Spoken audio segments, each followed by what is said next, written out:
ये एक सच्ची कहानी है। वह 1997 में कोलंबस, ओहायो में पैदा हुई थी, लेकिन उसका बचपन सामान्य नहीं था। उसकी मां नशीली दवाओं और शराब की आदी थी और बार बार जेल जाती थी। उसे याद है कि वह हमेशा भूखी रहती थी, कभी भी पर्याप्त खाना नहीं होता था, हमेशा डर महसूस होता था। 3 साल की उम्र में उसे और उसके 3 भाई बहनों को ले जाया गया और पालक देखभाल में रखा गया। वह हर रात डरी रहती थी, डरती थी कि वे अलग हो जाएंगे, डरती थी कि वह अपने भाई को खो देगी। वह उसके कमरे में चुपके से चली जाती थी, सिर्फ उसके पास सोने के लिए, क्योंकि वह नहीं समझ पाती थी कि उन्हें अलग क्यों रहना पड़ता है। 3 साल तक वह घरों के बीच घूमती रही, खुद को अदृश्य महसूस करती रही, ऐसा महसूस करती रही जैसे कोई उसे नहीं चाहता।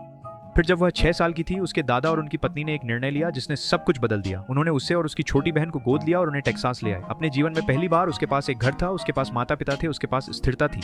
उसी साल एक डिकियर फील्ड ट्रिप पर वह एक जिम्नास्टिक्स जिम में गई और उसने बड़ी लड़कियों को हवा में कलाबाजी करते देखा। टेक्सास में पहली बार उसके अंदर कुछ क्लिक हुआ। उसने प्रशिक्षण शुरू किया और उसके कोचों ने तुरंत उसकी प्रतिभा देखी, लेकिन वह छोटी थी, सिर्फ 4 फीट 8 इंच लंबी। लोगों ने उस पर शक किया। उसने चोट के बाद चोट, बाधा के बाद बाधा को पार किया। 19 साल की उम्र में वह ओलंपिक में थी, 4 स्वर्ण पदक जीत रही थी।